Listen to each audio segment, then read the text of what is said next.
Combination के कुछ questions, ये हम श्योर हैं कि कॉम्बिनेशन के जितने क्वेश्चंस बनने वाले हैं उन सभी क्वेश्चंस को सॉल्व करने के लिए इन 4 फार्मूलेज में से इन किसी एक को लगाएंगे, ये देखते हुए कि किस क्वेश्चन में हमें कौन सा फार्मूला लगाना चाहिए। एक question, if 2nc3 is to nc3 equals to 11:1, find the value of n। 2nc3 is to nc3 equals to 11:1, find the value of n। क्योंकि ये रेशियोज के फॉर्म में गिवन है, इसलिए इसे सबसे पहले हमें इस तरह से लिखना चाहिए, 2nc3 divided by nc3 equals to 11/1। अब अगर इस सेकेंड स्टेप को देखें तो 2nc3 डिवाइडेड बाई nc3 ये उसी तरह से दोनों दिए गए हैं अलग अलग जिस तरह से ncr है। डिफरेंस केवल यह है कि न्यूमरेटर में n के जगह पर 2n है और r के लिए 3 है, और डिनोमिनेटर में n के जगह पर n है लेकिन r के लिए 3 है। तो हम सबसे पहले न्यूमरेटर में फार्मूला लगाते हैं और 2nc3 को अगर हम एक्सपैंड करें तो n के जगह पर 2n मीनिंग 2n का factorial divided by 3 factorial into 2n minus 3 factorial divided by nc3 भी उसी तरह से है जिस तरह से ncr। तो यहां हमें लिखना चाहिए n factorial divided by 3 factorial into n minus 3 factorial equals to 11/1। अब ये जो LHS का फॉर्मेट है वो उसी तरह से है जिस तरह से a by B by C by D. तो ऐसा कोई भी फॉर्मेट अगर हमें मिलता है तो d को हम a के साथ मल्टीप्लाई करते हैं न्यूमरेटर के लिए और b को c के साथ मल्टीप्लाई करके डिनोमिनेटर में लिख दिया जाता है। तो सेम अप्रोच हम यहां भी यूज करने वाले हैं और इस डिनोमिनेटर की वैल्यू को 2n फैक्टोरियल के साथ मल्टीप्लिकेशन फॉर्म में न्यूमरेटर में लिखेंगे और इस 3 फैक्टोरियल के साथ की वैल्यू को n फैक्टोरियल के साथ मल्टीप्लाई करके डिनोमिनेटर में। तो अगले स्टेप में हमें लिखना चाहिए 2n का factorial into 3 factorial into n minus 3 factorial divided by 3 का फैक्टोरियल इंटू 2n माइनस 3 का factorial into n factorial equals to 11/1। 3 factorial एक दूसरे से कैंसिल। फैक्टोरियल के प्रॉपर्टीज में आप पढ़ चुके हैं कि अगर न्यूमरेटर डिनोमिनेटर या LHS RHS में फैक्टोरियल की कई वैल्यूज गिवन हो तो उसमें बड़ी वैल्यू को ही एक्सपेंड करना चाहिए जब तक वही स्मॉलर के फैक्टोरियल के इक्वल नहीं आता। लेकिन यह भी बताया गया था कि सिमेट्री देखते हुए ही एक्सपेंड करना चाहिए। तो यहां अगर हम देखें तो 2n का फैक्टोरियल और यहां डिवीजन फॉर्म में 2n माइनस 3 का फैक्टोरियल, तो मीनिंग सिमेट्री तो इसके साथ बनती है और उसमें बड़ी वैल्यू तो 2n फैक्टोरियल है। तो मीनिंग हमें 2n फैक्टोरियल को ही एक्सपेंड करना चाहिए 2n माइनस 3 फैक्टोरियल तक, और n माइनस 3 फैक्टोरियल और n फैक्टोरियल में n फैक्टोरियल को एक्सपेंड करना चाहिए जब तक वह n माइनस 3 फैक्टोरियल के इक्वल नहीं आता।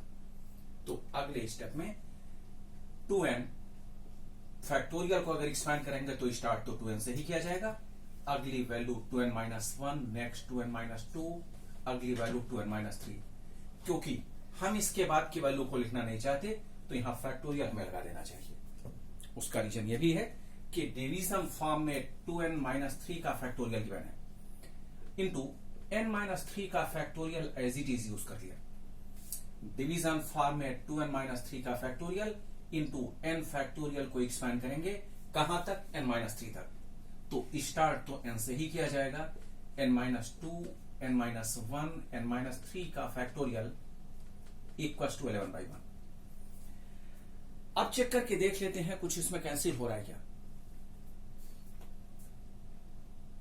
n माइनस 3 फैक्टोरियल एक दूसरे से कैंसिल, 2n माइनस 3 फैक्टोरियल भी एक दूसरे से कैंसिल, n 2n क्योंकि ये मल्टीप्लिकेशन फॉर्म में है तो n के साथ ये कैंसिल हो गया। इस क्वेश्चन का सॉल्यूशन मैंने आपको केवल इसलिए बताया है क्योंकि इसमें मुझे यही एक स्टेप बताना था, अदरवाइज इसके ऊपर के सारे स्टेप्स बहुत ही कॉमन से हैं, वह सभी स्टूडेंट्स इजिली कर लेते हैं। मुझे क्या बताना था वो जरा देखें। 2 यहां हो गया, 2n माइनस 1, 2n माइनस 2 और डिवीजन फॉर्म में n माइनस 1, n माइनस 2। अगर हम डायरेक्ट इनका क्रॉस मल्टीप्लिकेशन करते हैं 11 और 1 से तो ये क्वाड्रेटिक इक्वेशन के फॉर्म में आएंगे, कैलकुलेशन जल्दी हो जाएगी। तो अब इसे सॉल्व कैसे किया जाए, देखें 2 तो यह रह गया, 2n-1 as it is, 2n-2 में से 2 आप कॉमन ले लें तो बचेगा n-1, और डिवीजन फॉर्म में n-1 n-2 इक्वल्स टू 11/1। ये एक स्टेप मुझे बताना था कि 2n-2 में से आप 2 कॉमन ले लें। अब जरा देखें क्या कैंसिल हो रहा है, n-1 एक दूसरे से कैंसिल, तो अगले स्टेप में 2 2 जा 4 2 जा 8, 8n -4 इक्वल्स टू 11 का क्रॉस मल्टीप्लिकेशन, 1 से क्रॉस मल्टीप्लिकेशन है वही रहेगा एज इट इज, 11 से क्रॉस मल्टीप्लिकेशन पर 11n -22, और अगले स्टेप में हम पा जाएंगे 8n को अगर RHS में ले जाते हैं तो हो जाएगा 3n, क्योंकि 8n नेगेटिव साइन के साथ रहेगा, और 22 को अगर LHS में ले आते हैं तो पॉजिटिव, और 22 - 4 ये बनता है 18, देयरफॉर n इक्वल्स टू 6। तो कॉम्बिनेशन से रिलेटेड किसी क्वेश्चन को सॉल्व करने की अगर वह फॉर्मेट रेशियो में है तो पैटर्न यही है।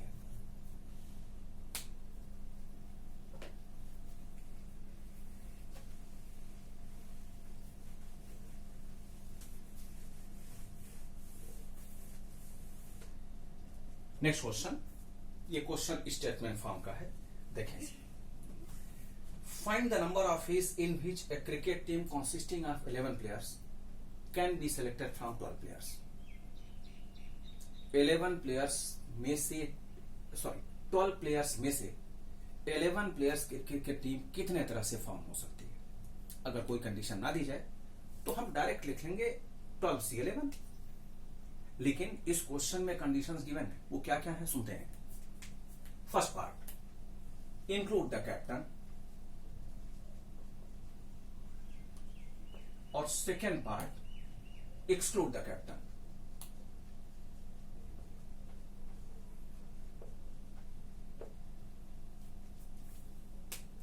ट्वेल्व प्लेयर्स में से 11 प्लेयर्स का आपको सिलेक्शन करना है, लेकिन क्वेश्चन के फर्स्ट पार्ट में कंडीशन गिवन है include the captain, second part में एक्सक्लूड द कैप्टन। इस क्वेश्चन को एक एग्जांपल से समझते हैं। एज्यूम करें इंडियन क्रिकेट टीम के 12 प्लेयर्स पेविलियन में बैठे हुए हैं, उसमें एक विराट कोहली भी। इंडियन क्रिकेट टीम के 12 प्लेयर्स पेविलियन में बैठे हुए हैं, उन 12 प्लेयर्स में एक विराट कोहली भी है। फील्ड में हमें 11 प्लेयर्स रखने हैं, लेकिन कंडीशन यह है कि फील्ड में जो 11 प्लेयर्स रखे जाएं उसमें विराट कोहली होने ही चाहिए। तो हमने क्या किया यहां कि विराट कोहली को पहले ही बुला लिया,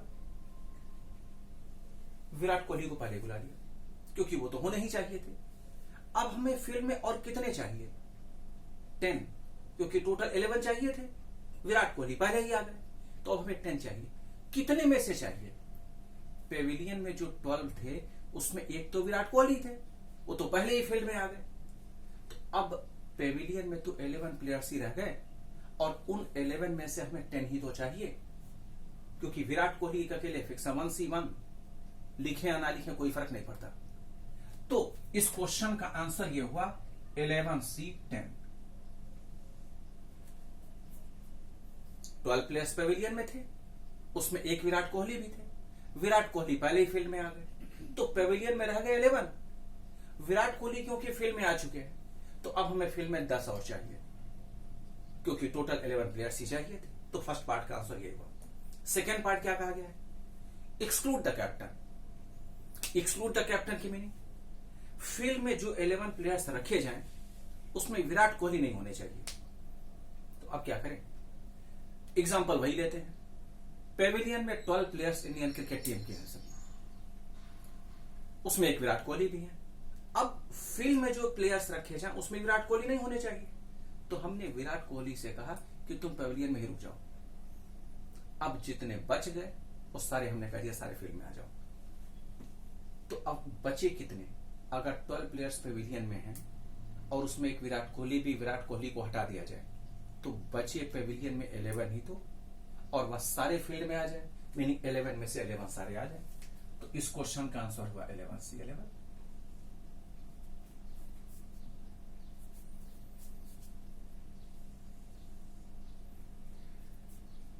next question, a person has 12 friends of whom 8 are relatives. एक किसी पर्सन के 12 फ्रेंड्स हैं और 8 फ्रेंड्स उसके रिलेशन में आते हैं। एक किसी पर्सन के 12 फ्रेंड्स और इन 12 फ्रेंड्स में से 8 फ्रेंड्स उसके रिलेशन में आते हैं और 4 उसके बाहर के फ्रेंड्स हैं। फ्रेंड्स सभी हैं, एक उसके रिलेशन वाले फ्रेंड्स हैं। अच्छा, in how many ways can he invite 7 guest such that 5 of them are relatives. उसके यहां कोई एक पार्टी है और उस पार्टी में वह 7 गेस्ट को इनवाइट करना चाहता है। कंडीशन यह है कि उन 7 गेस्ट में 5 उसके रिलेटिव्स में से होने चाहिए। तो उसके यहां जो पार्टी है उसमें पार्टी में 7 आने चाहिए और 7 में से 5 उसके रिलेशन वाले होने चाहिए। तो बाहर के कितने फ्रेंड्स होने चाहिए? 2 ही तो होने चाहिए। अब जरा देखें कि जो 5 रिलेटिव्स आने वाले हैं वह इन्हीं 8 रिलेटिव्स में से ही तो आएंगे। तो क्या लिखा जाएगा? 8C5। C5 क्यों? क्योंकि हम सिलेक्शन कर रहे हैं। 8C5 और 4 अदर्स में से ही तो आएंगे। अदर्स क्योंकि टोटल 4 हैं और इसमें हमें से अब 2 चाहिए, तो क्या लिख दिया जाएगा? 4C2। अब 8C5 और 4C2 दोनों को NCR के फार्मूले के अकॉर्डिंगली सॉल्व कर लें। जो वैल्यू वही फाइनल आंसर।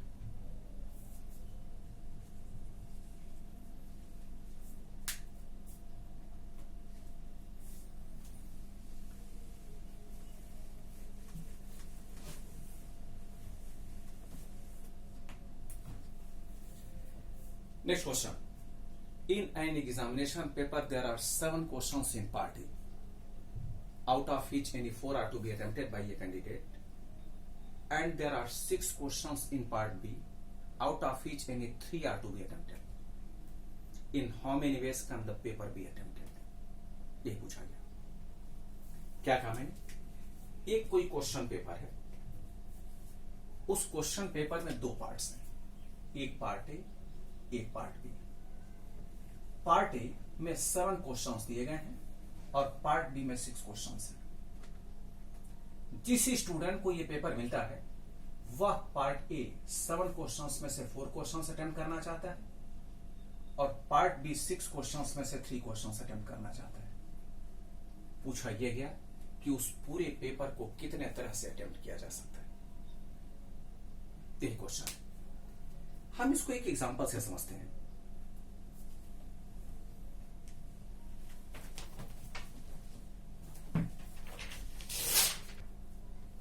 हम इसको एक एग्जांपल से समझते हैं यूं। देखिए, अभी जिस कोर्स में है वह है फाउंडेशन इंटर फाइनल। इससे पहले हुआ करता था CPT IPCC फाइनल।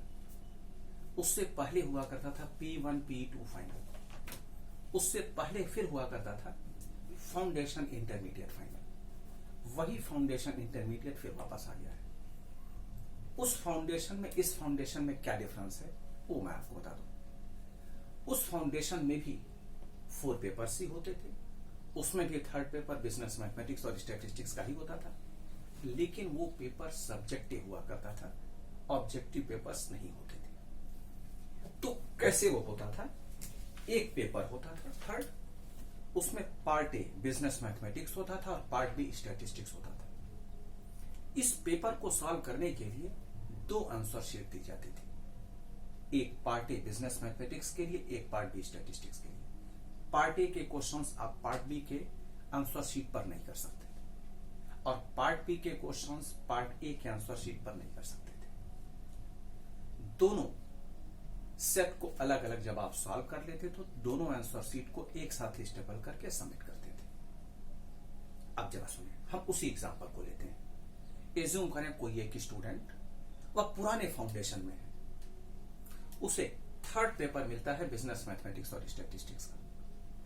उसने पेपर देखा, पार्ट ए बिजनेस मैथमेटिक्स में 7 क्वेश्चंस और पार्ट बी स्टैटिस्टिक्स में 6 क्वेश्चंस हैं। वो स्टूडेंट पार्ट ए 7 क्वेश्चंस में से 4 क्वेश्चंस को अटेम्प्ट करना चाहता है और पार्ट बी 6 क्वेश्चंस में से वह 3 क्वेश्चंस को अटेम्प्ट करना चाहता है।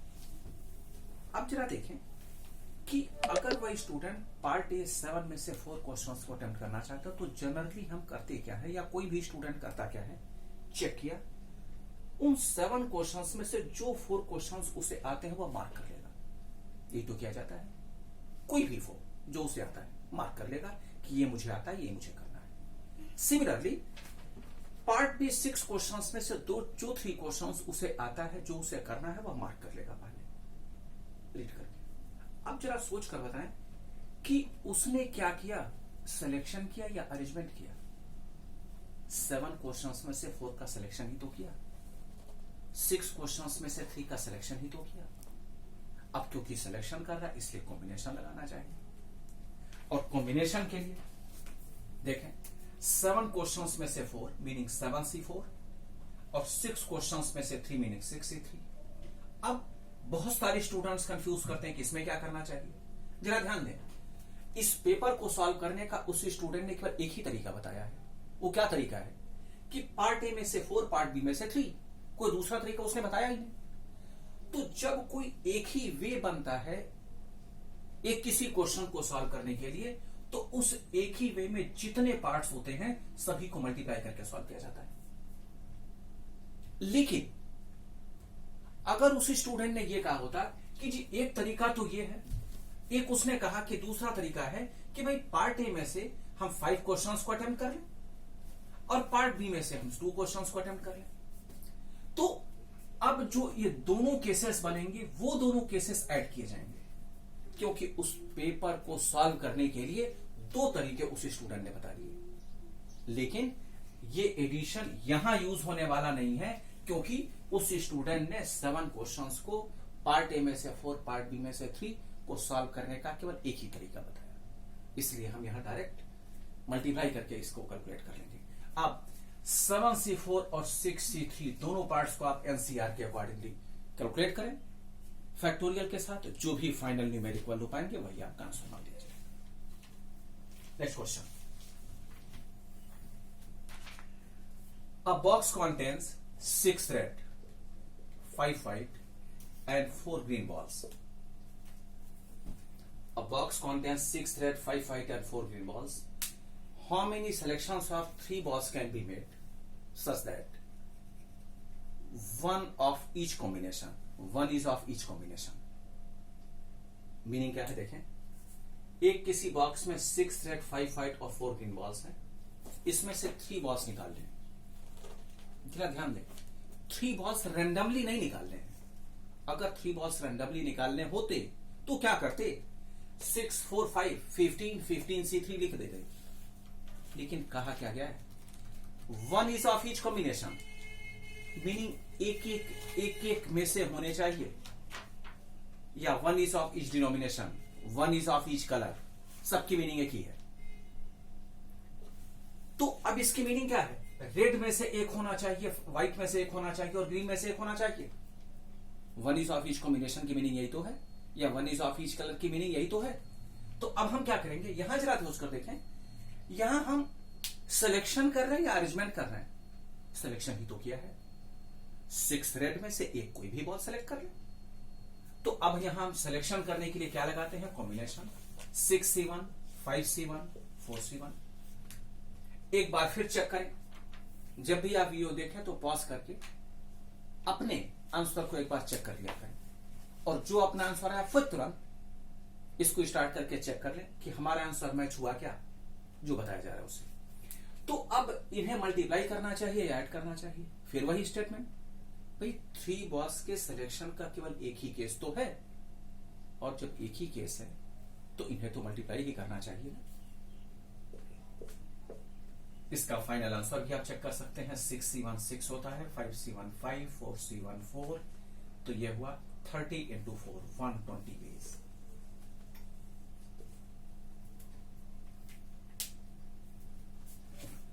कुछ और क्वेश्चंस की तरफ चलते हैं।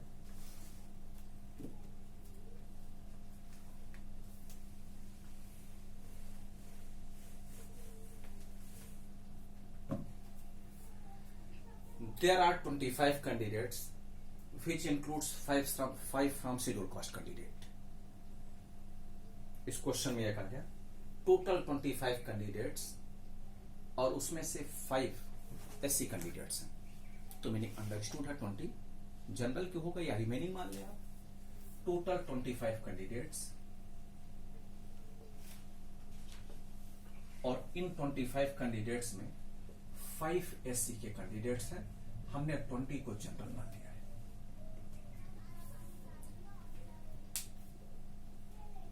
There are 25 candidates which includes 5 substitute cost candidate for 12 vacancies. इन सभी 25 कैंडिडेट्स के लिए 12 वैकेंसीज आ गई मार्केट में। इन सभी के लिए कितने वैकेंसीज हैं? 12। क्वेश्चन में ये कहा गया if 3 vacancies are reserve for SC candidates and the remaining vacancies are open to all. If 3 vacancies are reserved for SC candidates, meaning जो 12 vacancies हैं उसमें 3 vacancies reserved हैं SC के लिए, तो remaining कितने हैं? 9 vacancies. If 3 vacancies are reserved for SC candidates and the remaining vacancies are open to all, then find the number of his in which the selection can be made. ये पूछा गया, meaning कितने तरह से selection आप define कर सकते हैं। 25 candidates total, 5 SC, 20 general, 12 vacancies इनके लिए है, 3 एससी के लिए रिजर्व है, 9 रिमेनिंग है। अच्छा, रिजर्व की मीनिंग क्या होती है? रिजर्व की मीनिंग ये होती है कि उन वैकेंसीज को, उन सीट्स को केवल वही कैंडिडेट्स फिल करेंगे जिनके लिए वो रिजर्व है। मीनिंग यही तो होती है ना। अब 3 vacancies are reserve for SC candidates, इसकी मीनिंग ये जो 3 वैकेंसीज हैं वो केवल उन 5 कैंडिडेट्स से ही फिलअप हो सकता है जो एससी के कैंडिडेट्स हैं। तो इसके मीनिंग ये 3 वैकेंसीज तो केवल इन्हीं से फिलअप होगा, ये हो सकता है 5C3। लेकिन जरा ये भी सोचने वाली बात है कि जो 5 कैंडिडेट्स एससी के थे और एससी की वैकेंसीज तो 3 ही थी, तो 3 ही कैंडिडेट तो उसमें आ पाएंगे, 2 तो एससी के कैंडिडेट्स फिर भी बच जाएंगे। 3 ही सीट थी तो 3 ही कैंडिडेट्स तो आए, 2 तो बाहर ही रह गए, 2 तो बच ही गए। अगला स्टेटमेंट अब इस क्वेश्चन का ये है and the remaining vacancies this is 9 और ओपन टू ऑल। ये 9 वैकेंसीज जो रिमेनिंग है ये सब के लिए ओपन है। मीनिंग इन 9 वैकेंसीज के लिए जनरल के तो क्लेम करेंगे ही करेंगे, जो 2 बच गए वो भी अब क्लेम करेंगे, क्योंकि सब के लिए ये वैकेंसी ओपन हो गई। तो मीनिंग ये जो 9 वैकेंसीज हैं इस पर कितने कैंडिडेट्स क्लेम करने वाले हैं? 20 और 2, 22C9। एक बार फिर इन्हें क्या करना चाहिए भाई? 25 कैंडिडेट्स के बेस पर 12 वैकेंसीज को फिलअप करने का केवल एक ही तो केस है, चेक करके देखें। 12 वैकेंसीज को फिल करने का कोई दूसरा केस तो है नहीं, एक ही है, तो इन्हें मल्टीप्लाई करके लिख देना चाहिए हमें। अब इस पर्टिकुलर क्वेश्चन को अगर हम देखें तो 22C9 को कैलकुलेट करना तो पॉसिबल ही नहीं है, कैलकुलेटर तो फेल कर ही जाएगा, लैपटॉप भी शायद फेल कर जाए। तो अब इतनी ह्यूज वैल्यू को लिखने की जरूरत नहीं है। अगर ये क्वेश्चन एग्जाम में आपसे पूछा जाएगा तो इसी फॉर्म में आपके ऑप्शंस दिए जाएंगे, फर्दर इसे हम सॉल्व नहीं करेंगे। अच्छा, मैं इस क्वेश्चन में एक स्टेटमेंट आपको और भी बता दूं कि अगर इस क्वेश्चन का यही स्टेटमेंट हटा दिया जाता जो अभी वर्ड मैंने यूज किया and the remaining vacancies are open to all, ये वर्ड नहीं है, इसकी मीनिंग क्या है? अगर ये वर्ड नहीं होता तो इसकी मीनिंग ये है कि भाई एससी के कैंडिडेट्स एससी की वैकेंसीज फिलअप करेंगे और जनरल के जनरल फिलअप करेंगे, क्योंकि कोई स्टेटमेंट, कोई कंडीशन तो है नहीं भाई।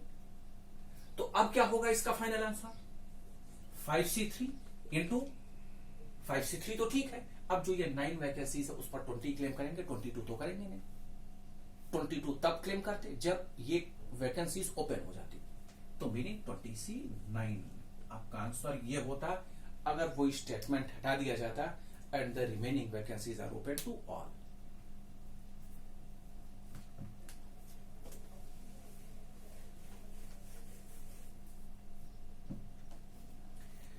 How many triangles can be formed by joining 12 points, 7 of which are in the same straight line?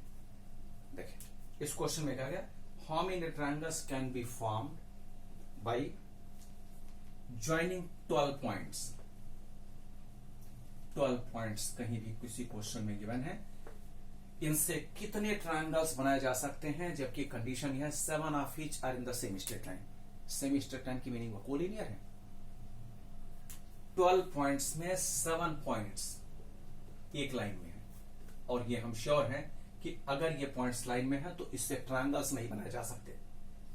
लेकिन 5 अलग हैं। जरा देखें, अगर ये 5 अलग हैं तो 5 के साथ तो हम ट्रायंगल्स बनाएंगे ही बनाएंगे। 1 2, ये आपस में तो ट्रायंगल्स बनाएंगे ही बनाएंगे। इन पॉइंट्स से भी तो ये ट्रायंगल्स बना सकते हैं। चेक करके देखें, जो पॉइंट्स आपस में ये नहीं बना सकते थे, लेकिन ये दूसरे से तो मिलकर ट्रायंगल्स बना ही सकते हैं। इसमें तो किसी ने मना नहीं किया है। तो भाई साहब देखते हैं कितने ट्रायंगल्स बन सकते हैं, काउंट करते रहे।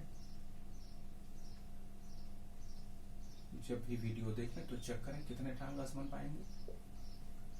कुछ और भी बनेंगे अभी। एक ये भी बना, एक ये भी बना। पता चला कितने बने? नहीं पता चला, और ना ही कभी पता चल सकता है कितने बने।